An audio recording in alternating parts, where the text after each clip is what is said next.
Hello and welcome back to the show. Today we are doing a reactive piece for the Carlton Brisbane game, Prelim Final, of course. Can't forget that. This was the final game for Carlton's 2023 campaign. A very rollercoaster kind of season. Obviously didn't even look like coming close to where we ended the season.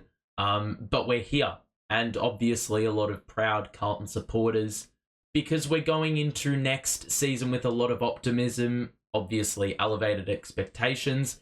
But, you know, your football club is in a good place if you're setting a high standard, a high bar. So let's get into the game review and then look ahead for season 2024. Now, this is a more sentimental, reflective kind of piece. I'm not going to be talking too much about the game itself, but there is one big thing to extract. I mean, that gave a lot of Carlton supporters joy in watching this game. It was the start. You know, it gave this team a lot of confidence going into the final three quarters. They just needed, if they could break even at every single contest, we had the job done. But unfortunately, it wasn't going to be that easy. You know, you're playing a side that, well, has been very consistent, just as consistent as we have in the back end of the season. They've probably swept under the radar more so. But they are now announced on the big stage, and they're, you know, obviously getting the chance to get the prized possession that all teams play for. But we started well. We took it to them. You know, it's exactly the mindset and demeanor you want from the opening bounce, setting the tone, you know, really establishing the fact that, you know, you're here to play. And Brisbane did look a bit shell-shocked. A lot of people were saying that they looked like a team that had played one game in 28 days. And obviously that was the easing in period they needed to, you know, really get the ball rolling in the second, the third, the fourth quarters. It looked like, I mean, in the second half, the Lions midfield dominated us. They just looked a lot stronger at the contest. There were times where we should have reacted. The ball was in dispute. Honestly, both teams seemed like they didn't want the ball at times. But yeah, I mean, that problem was more so amplified in the middle two quarters where we needed to win the footy at the contest. I mean, Michael Voss talks about clearance all the time.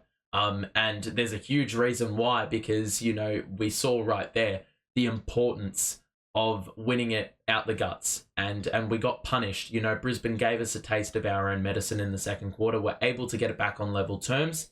And from there, you know, it was basically like it was 0-0, you know, and unfortunately, third quarter, we just didn't, you know, deliver. And in finals games, you can't afford, you know, there's some games that allow margin for error, but in games like this, you know, better teams aren't going to afford or permit you to get away with, you know, that sort of leeway that, you know, a regular fixture could provide. We talk about margin for error. I mean, Brisbane were very, very dominant pressure-wise in the second and third. We talk about them giving a taste of our own medicine. I mean, their pressure was unbelievable.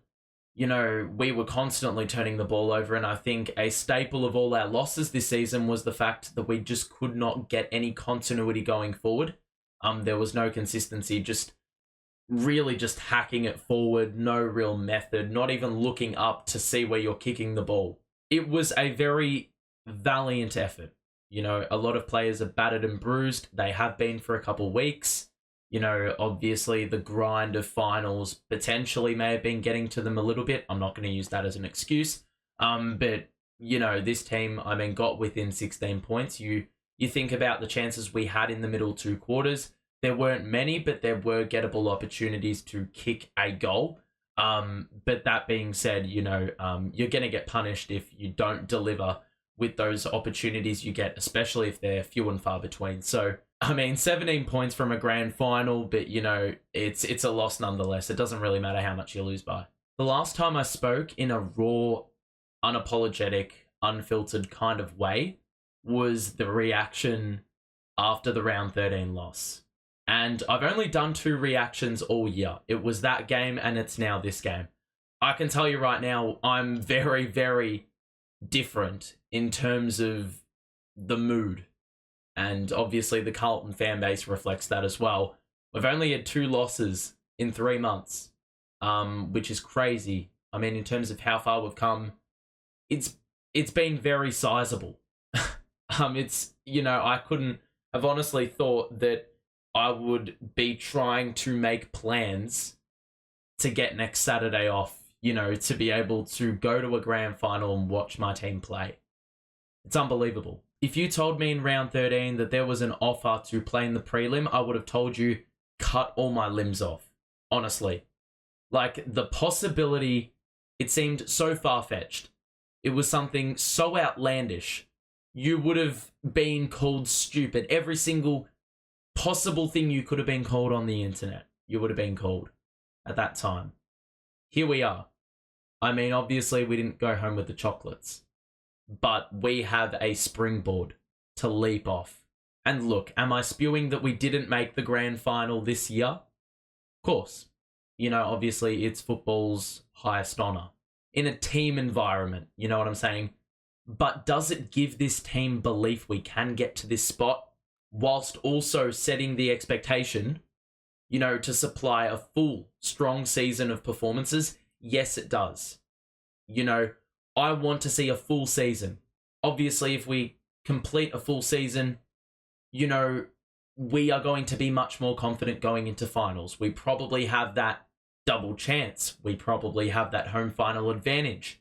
Those things would be very, very valuable in a fixture like this a week out from the final week in September. And look, there's been talk of us replicating Collingwood with, the chants we do at the ground and such. As much as we hate that idea, we need to do exactly what they have done this season, next year. We've beaten tough oppositions as underdogs, but we want to remove that tag and we want to be the ones setting the precedent, leading the pack. When you're timid, when any team is timid for that matter, the other team is always going to benefit, because they will sense that you have taken a step back and they are going to act on it. Especially the really good teams. If you can establish a standard that means you're going to be the dictators of the game, then you're going to be very, very tough to stop. And I think the mentality shift in the second half of the year and the results to go with that are really going to put us in good stead for the entirety of next season. Now, there's one little sentimental bit I want to include before I end things off. Vossi, at the end of last season, or maybe, I think at the end of last season, very start of preseason, back in like October or something along those lines, he said, let's get busy getting better. And I also put that at the end of my documentary. Now, that couldn't be any more applicable to what we need to do. Whether that is optimizing how we enter the forward 50, because as much as Charlie Curnow had a stinker, that's partially because our ways in getting the ball to Charlie are very one-dimensional. We need to find new ways to help him out, because obviously he was manhandled. They were 3-on-1ing him, 2-on-1, that sort of situation. If you can change things up and do things differently, then it's going to be a lot easier on him. We can talk about challenging certain individuals to take the step up. We're talking about players like Ollie Hollins. Is he going to get more games, more game time? We talk about, potentially, like we saw Sam Doherty go into the midfield this year. That's new. A player like Jesse Motlop, we wanted to see the leap this year. Maybe we'll see it next year.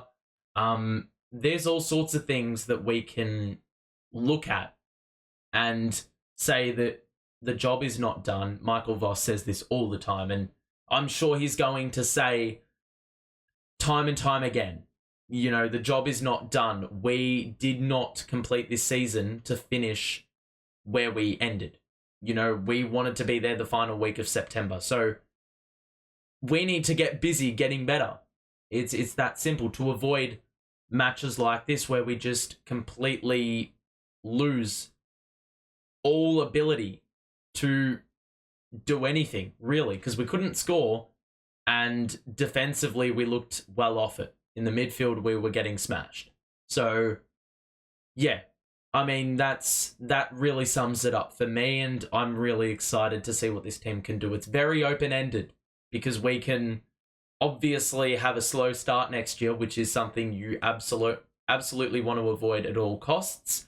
On the flip side, you can pick up where you left things and just completely take the world, or the competition, not quite the world, but the competition by storm. Before I end off, thank you very much to all the channels that have done content this season to document this turnaround. I mean, obviously I'm a part of that, but all the channels, you know, Blue Abroad, Carlton Besties, Almost Blues Brothers, Pommy, all these guys. It's crazy how big of a community it is.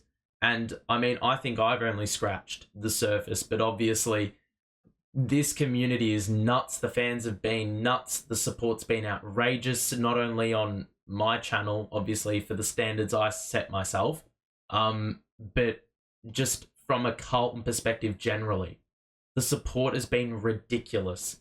That moment last week when Akers kicked that goal, and then when the siren went, is going to be ingrained in my mind for years. Decades, even.